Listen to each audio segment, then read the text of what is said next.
द्वितीय नियम कौन प्रतिफलन द्वितीय नियम है आपतन कोण एवं प्रतिफलन कोण परस्पर समान। तो आस एई नियम को एक सरल परीक्षण माध्यम रे बुझिबा।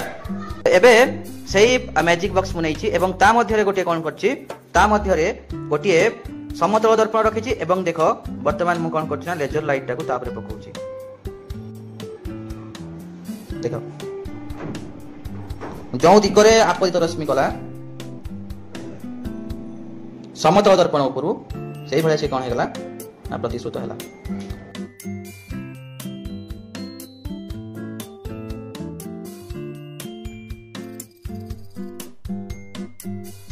जदि मु आपतन कोण बढ़ेबी ताहले कोन हबो ना हमर प्रतिफलन कोण मध्य बढ़िता। देखि पाछो पूरा क्लियरली तो मानु देखाउथबो। पिला माने वीडियो केमति लागला कमेंट माध्यम रे निहाती जणाइबो एवं जदि भलो लागि थाए चैनल को निहाती सब्सक्राइब करियो। Thank you.